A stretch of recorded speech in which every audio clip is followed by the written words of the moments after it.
Hey hey hey!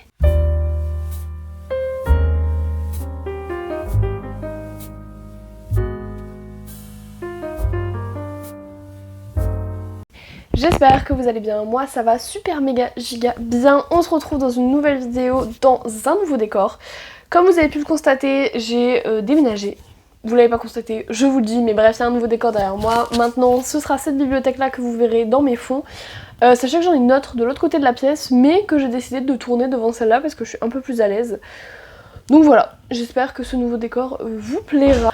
Aujourd'hui, on se retrouve pour une vidéo que j'attends de tourner avec impatience tous les débuts de mois. Je vous parle bien évidemment de la pile à lire.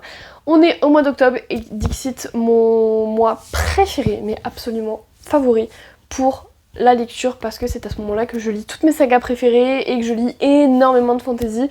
D'ailleurs, vous allez le voir, il n'y aura pas beaucoup de romance, si ce n'est de la romantasy. Voilà. Je vous propose qu'on aille tout de suite. C'est parti!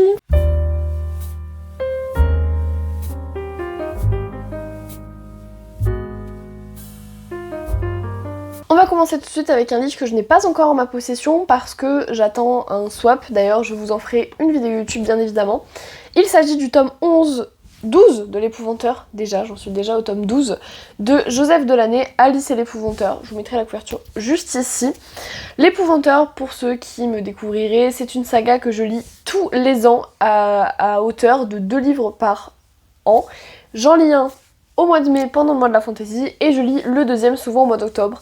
Même quand j'étais en prépa et que je ne lisais absolument pas, je me tenais quand même aux épouvanteurs. C'était vraiment mes 2 livres que je lisais chaque mois de mai et chaque mois d'octobre de chaque année. Donc cette année, on ne change pas une équipe qui gagne, je vais lire le tome 12.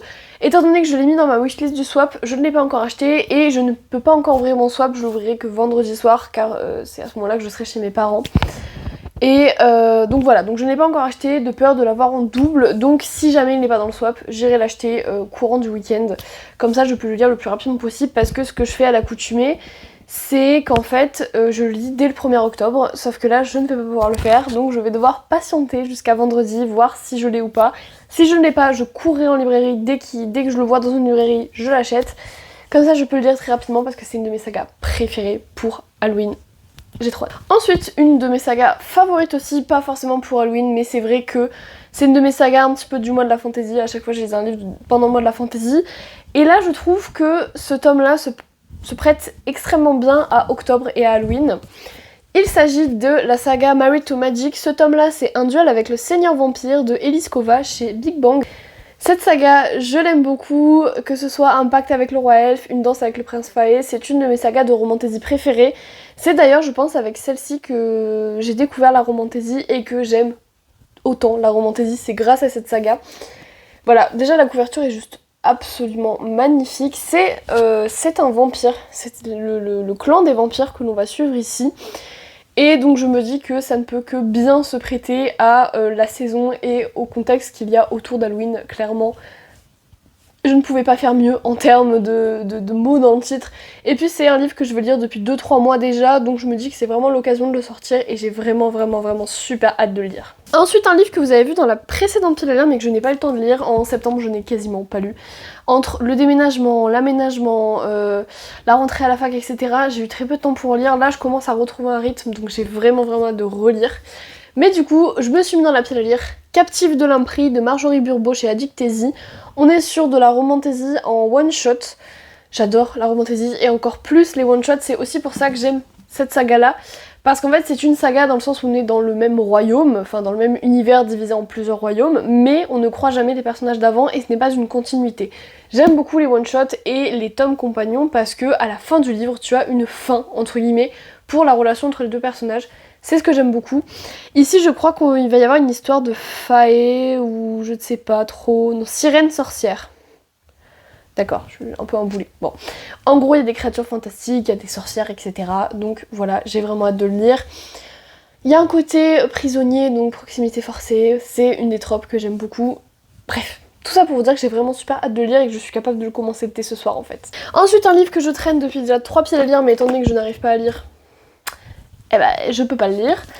Il s'agit de Aesir, le tome 1, Les Dieux de Pierre, de Cléo Moncelois en auto-édition. D'ailleurs, le tome 2 sort très bientôt, donc en fait, j'ai vraiment hâte de le lire. Alors, j'avais mis un marque-page, mais vous savez quoi ? hein, parce que de toute façon, pour le peu que je m'en souviens, ça sert strictement à rien que je reprenne là où je m'étais arrêtée, j'avais lu 50 pages. Je vais pas mourir si je les relis, mais je vous avais déjà expliqué que c'était de la fantasy vraiment adulte et de la fantasy quoi. C'est vraiment le gros bouquin de fantasy à la Brandon Sanderson. Et j'ai de la chance qu'il soit aussi court, sachez-le, parce que Brandon Sanderson c'est de la vraie fantasy, mais ça fait 800 pages. Donc voilà, il est plus court certes, mais c'est une fantasy où vraiment il y a une nécessité de comprendre l'univers dans ses moindres détails. Et si on n'est pas concentré, bah, ça sert strictement à rien.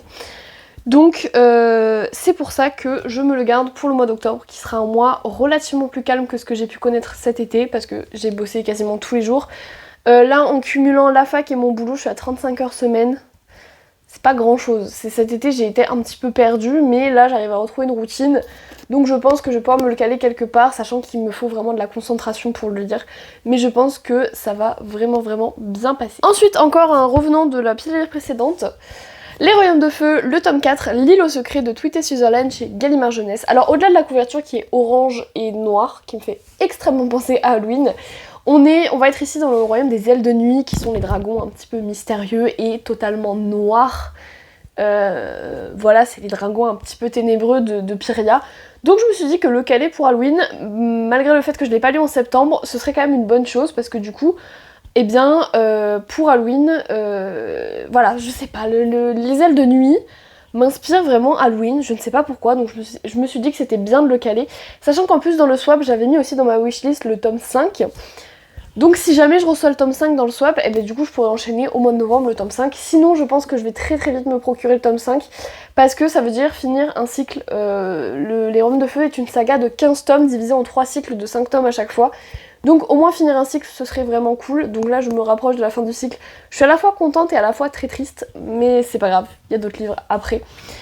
Donc voilà, je vais essayer de me le lire pour le mois d'octobre, et j'aime beaucoup la couverture, pour être très honnête, qui fait vraiment pour moi très automnale et très Halloween. Donc c'est aussi pour ça que je l'ai sélectionné. Ensuite, un autre qui apparemment est assez horrifique dans le sens où il est très gore, c'est Runborn, le tome 1 tir de Ariel Holz chez Gulfstream Editor. Voilà. D'ailleurs, je crois que j'ai très mal écrit son prénom dans la publication Instagram qui est sortie hier. C'est pas grave. Ce livre, je l'avais commencé, mais j'avais pas accroché. J'avais lu un chapitre et j'étais trop fatiguée pour lire. Donc j'avais pas forcément accroché. Mais j'ai entendu dire qu'il y avait énormément de gore à l'intérieur. Donc pour Halloween, je me dis que c'est une très bonne chose. La couverture aussi me donnait envie d'y aller. Le fait qu'il soit totalement noir. Moi j'ai pris l'édition... comme ça, totalement noir partout. Et en plus j'ai vu que le tome 2 sortait dans pas si longtemps que ça, donc je me dis pourquoi pas le lire ce mois-ci, comme ça quand le tome 2 sortira, je crois que c'est au mois de décembre, bah, j'aurai lu le 1 et je saurai si je veux continuer cette saga ou pas. Et en plus je n'ai jamais lu Dariel Holz, Shame on Me, parce que je suis une très grande fan de fantasy qui n'a jamais lu Dariel Holz, c'est pas normal. Donc je me le fais au mois d'octobre, je promets. Je sais pas pourquoi j'ai l'impression qu'on est en septembre. C'est peut-être le fait d'être rentrée à la fac uniquement la semaine dernière, je sais pas, mais pour moi on est en septembre. Bref. Ensuite, un autre, que ce soit la couverture ou le thème, se porte parfaitement pour Halloween. C'est le tome 2 des Voleurs de Fumée, Le Monde des Démons de Sally Green chez J'ai lu. Alors que ce soit la couverture rouge, absolument magnifique, ou encore le fait qu'on va être dans le monde des démons. Voilà, j'avais lu le tome 1, j'avais surkiffé le tome 1 qui parlait énormément de politique et on commençait à sentir une petite trope à la Six of Crows, vous savez, cette espèce de cercle de gens qui viennent de milieux totalement différents et qui n'auraient jamais dû se rencontrer, qui par un concours de circonstances se rencontrent et vont former une véritable alliance, une véritable équipe. J'ai vraiment hâte de replonger dans cet univers et voilà.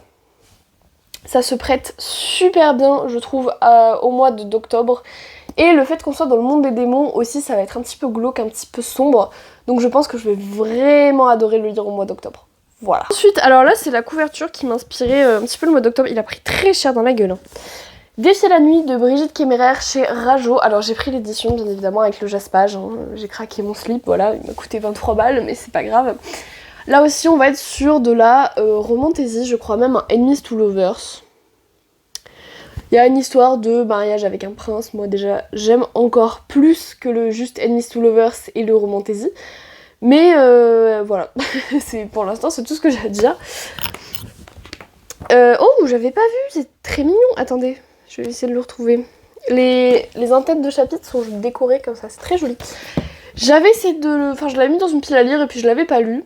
là je me dis que c'est l'occasion. Je sais pas, le noir et le violet, je sais pas, ça me donnait des esprits Halloween, je me suis dit pourquoi pas le lire. Après c'est pas, je mets pas forcément des livres dans ma palle qui font Halloween, mais c'est vrai que, étant donné que mon cerveau pendant cette période est vachement quand même porté sur Halloween, bah, mon choix de livres va naturellement vers des livres qui me rappellent les couleurs, ou alors où je sais que ça va être sombre et que ça va faire peur ou quoi. Donc voilà, je suis allée naturellement un petit peu vers ce livre parce qu'il est noir et surtout que j'ai envie de le lire depuis très très très longtemps, donc dans la pile à lire du mois d'octobre. Ensuite, un autre qui est parce qu'il est noir et parce que c'est de la Dark Academia, c'est aussi pour ça. Curious Tide de Pascal Lascelles, le tome 1 de La Lune et des Marées chez Big Bang. Alors, déjà, est-ce qu'on peut parler de la beauté de l'objet livre? C'est-à-dire qu'il est absolument magnifique, voilà. Il y a également des illustrations à l'intérieur des couvertures, comme ceci. Là on a Mademoiselle Pascal Lascelles, que j'ai eu l'honneur de rencontrer. Elle a fait une tournée des librairies en France et elle est passée à côté de chez moi et du coup j'ai... Oh mais mon petit exemplaire dédicacé, voilà. Du coup, le fait de l'entendre parler de son roman, ça m'a vraiment donné envie de le lire, mais à l'époque où je suis allée à cette espèce de conférence, en fait, j'étais vraiment pas dans les bonnes dispositions pour le lire et j'étais vraiment dans un état de stress constant, c'était très compliqué. Là, je me dis que c'est vraiment vraiment le bon moment. Dark Academia pour Halloween, je trouve que ça passe super bien. Donc j'ai vraiment super hâte de le lire, je vous ai pas montré au fait le jaspage, et j'ai vu qu'à l'intérieur, en fait, vous allez avoir, au fur et à mesure des pages, les phases de la lune. Je sais pas si vous allez bien voir. Je trouve ça absolument magnifique. Donc voilà, Curious Tide, j'avais pas vu mais il y a un magnifique reflet sur les vagues, c'est absolument divine. Curious Tide, on va être sur une histoire d'école de magie un petit peu à la Harry Potter et l'autrice elle avoue elle-même que clairement en tant que née dans les années 90-2000, elle a clairement été influencée par Harry Potter.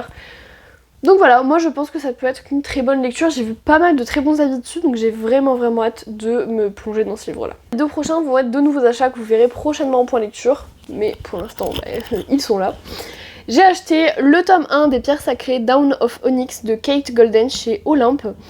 Est-ce qu'on peut parler déjà de la couverture? Alors moi je l'ai pas pris en version reliée, parce que je voulais pas en fait, je voulais pas payer 10 000 balles, j'ai déjà payé 20 €, c'est déjà beaucoup. Je l'avais repéré dans les sorties du mois de septembre, je pense. Septembre ou août, je ne sais plus exactement. Mais voilà, il est absolument divin.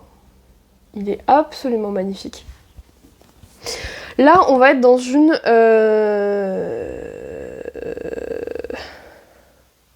C'est une trilogie, on va être dans un Miss to Lovers. Je vous avoue que j'ai pas relu le résumé depuis la dernière fois où je vous en ai parlé dans les sorties du mois. Je savais juste que je l'avais repéré. Si je l'avais repéré, c'est que j'avais des bonnes raisons de l'avoir repéré, donc moi ça ne m'a pas dérangé de juste l'acheter sans relire le résumé. Voilà, donc je l'ai acheté sans relire le résumé, clairement. Je crois que notre héroïne est faite prisonnière et que du coup elle va devoir aider l'empereur qui l'a faite prisonnière. Bref, quelque chose dans le genre, mais moi le fait qu'on parle de pierre, j'en ai absolument partout sur moi. J'en ai sur mes bagues, enfin voilà. Je suis une énorme fan de cailloux magiques, comme je dis. Et donc le fait qu'on parle de pierres sacrées, on va parler d'onyx, etc. Moi ça me tente énormément. En plus le livre donne trop envie d'être lu. Donc voilà, pile du mois d'octobre parce que je ne pouvais résister. J'ai failli sauter dessus quand je l'ai acheté. Je me suis dit attends un petit peu. Donc il est là maintenant. Ensuite pareil, un achat tout récent. La couronne d'aubépine de Cléo Blackwood chez Corrigan. Alors moi aussi pareil, là j'ai pris l'édition brochée parce que flemme de prendre le relié. Déjà lui je l'ai payé 20 € aussi, c'est suffisant. Lui je vous en avais parlé dans les sorties de l'été. Je sais plus exactement quand c'était soit juin, juillet, août, je ne sais plus, bref. Là on va être sur un one shot de Romantaisie, voilà. Voilà, y a une histoire d'héritiers où ils doivent potentiellement faire une alliance, enfin bref, c'est un Enemies to Lovers. Les personnages ont l'air juste trop beaux. J'aime bien moi les avoir sur la couverture parce que comme ça je me les imagine très très facilement. Et je les trouve magnifiques. Ils vont très bien ensemble déjà. Vous voyez ma ring light dedans. Attendez. Voilà. Du coup voilà, je l'ai acheté vraiment hyper récemment, c'est pour ça que vous l'avez encore jamais vu dans une pile à lire ou quoi, c'est comme Down of Onyx.